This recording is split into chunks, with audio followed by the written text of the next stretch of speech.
You've been told your skull shape is fixed after childhood, that bone structure is pure genetics. But I'll show you how to hack your skull's appearance beyond DNA. Everyone wants a sharper jawline, better symmetry, a balanced face.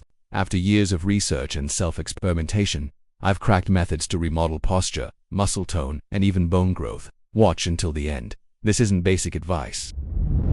Initially, you need to comprehend the structure of the skull and its composition. You see, the skull is not one big bone that just ceases changing after turning 18. Nope, it's actually quite the opposite. The bone is comprised of 22 distinct bones, and each one is attached to the others via connective tissue referred to as sutures. Think of your sutures like the adhesive which holds all of your facial bones together. Now picture what happens if this glue is really strong. The bones of our skull would be stuck, and this is what happens to a majority of people.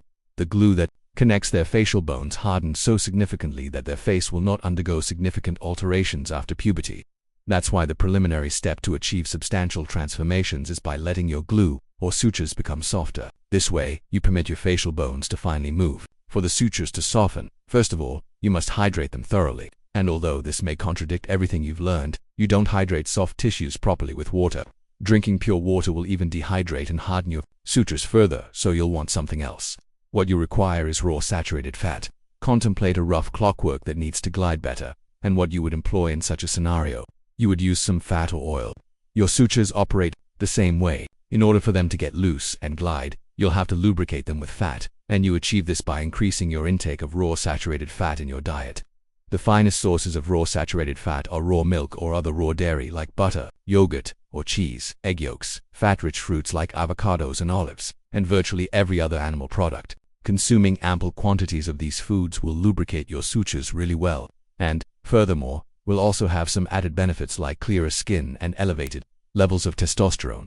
The subsequent aspect to relax your sutures is a bit more complicated. You will relax your sutures by the appropriate use of breathing. Imagine if you are stressed, scared, or in a fight. Your entire body will tighten up. You can feel this. This also happens to the sutures in your skull. They tighten up completely. To counter this, you need to regain proper breathing, which will eventually get rid of this tightness in your sutures. Here's a quick exercise to get you going. Sit on your bed with legs crossed, eyes closed, and your back against the wall. Relax your body. Become conscious of the air you are inhaling. Notice how it feels in your nose, then throat, down the windpipe, expanding your chest, and finally, your diaphragm. Repeat this very slowly. After doing this for a time, you will obtain full sensation of the air you are breathing, and gradually, you'll start to sense your own body better, too. Since you can now feel your own body better, you can begin to fully relax and envision the sutures in your skull softening. Okay, now we've softened the sutures. Your facial bones become considerably more malleable, meaning that you can alter their position more easily, and this is precisely what we want. Now, to improve your facial bone structure, there are a few tricks that assist, but they can all be simplified. The primary one is having proper tongue posture, aka mewing. When maintaining correct tongue posture, your tongue is suctioned to the roof of your mouth and not pushed. Pushing your tongue to the roof of your mouth is only effective for a select few individuals that already have a well-developed and wide upper palate. Okay, how do you get your tongue to be suctioned against the palate and not pushed? You do it the following way. Get a glass of water and take a small sip of it. Start smiling and show your teeth while doing it while still having the water in your mouth. Then completely swallow the water while still smiling. You just swallowed the water utilizing only your tongue, since your cheek muscles were unable to engage since you were smiling with them. Now you should keep your tongue where it is after you've just swallowed that bit of water and maintain that suction throughout the entire day. If you do this, I assure you that you will have correct tongue posture. Next, you need, in addition to proper tongue posture, is proper overall posture in general. For example, if you have a forward head posture like this, your facial bones will adjust to that incorrect posture, causing you to have a less attractive face.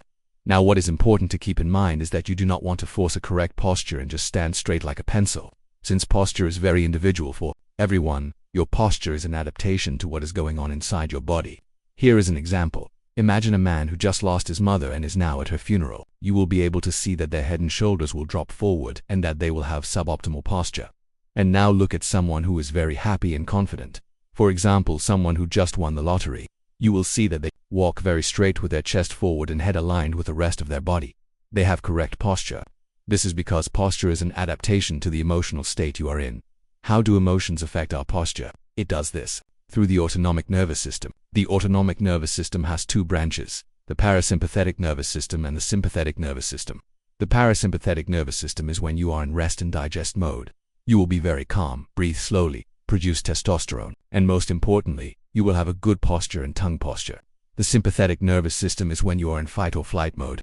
Your body won't spend any energy on rebuilding itself, but instead waste it all on survival. When in the sympathetic nervous system, your heart rate and breathing will speed up. You will be anxious and stressed, and since it is the opposite of the parasympathetic nervous system, your posture and tongue posture will worsen. Also, what it is important to mention is that the sutures of your skull, which we discussed earlier in this video, will become softer when you are in the parasympathetic nervous system and tighten up when you are in the sympathetic nervous system. Emotions are a big decider for on what nervous system you will be at the moment. Positive emotions like happiness, confidence, and love, for example, will trigger you to be in the parasympathetic nervous system, whereas negative emotions such as anger, guilt, and sadness will trigger you to be in the sympathetic nervous system. So the man that just lost his mother, we discussed earlier in this video, will likely be in the sympathetic nervous system, and the man that just won the lottery would be in the parasympathetic nervous system. But there is more than just controlling your emotions to get into the parasympathetic nervous system. Something which works very well is stimulating the vagus nerve. The vagus nerve is one of the longest and most important nerves in your body.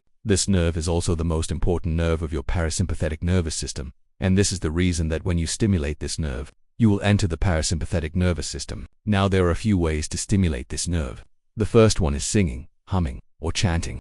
These activities can help stimulate the vagus nerve by activating the muscles in the back of your throat, which are connected to the vagus nerve. The second one is deep breathing. Taking slow, deep breaths can help stimulate the vagus nerve. Try taking a deep breath in for 6 seconds, hold it for 2 seconds, and exhale for 6 seconds. Do this for at least 10 minutes daily to get the full benefits. Number 3 is chewing a gum.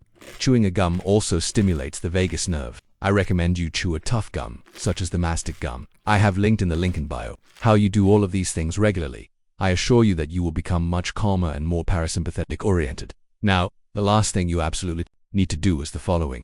Massage your chewing muscles. If you do this, you will become more attractive immediately. Let me explain. The masseters are the chewing muscles that are located on either side of your face and are connected to the lower jaw, upper jaw, and your cheekbones. The masseters are the strongest muscles in your entire body and can generate forces of up to 400 kilograms, which is just as much as the weight of an American crocodile. Since this muscle is so strong, it literally has the capacity to alter the bone structure of your face. As was already stated earlier, is that the masseter connects your lower jaw and your upper jaw and cheekbones with. What will happen if the masseter muscle is too tight is that it will pull your upper jaw and cheekbones down and backwards. This will cause your face to have low cheekbones, a recessed lower and upper jaw, and since these muscles are probably not equally as tight, they will also cause asymmetry in the bone structure of your face. To counter this, you need to release tightness in the masseter muscles by applying a warm compress to the muscles or directly massage them with a tennis ball, both for 15 minutes. I will promise that if you do these both, you will immediately notice your face to be more attractive and symmetrical. This is the end of the video. I promise you that if you follow all these tips I just gave you, that the bone structure of your face will change so much, and you will be absolutely unrecognizable in a year. If you are interested in fully optimizing your hormones, I would highly recommend checking the description for my full course.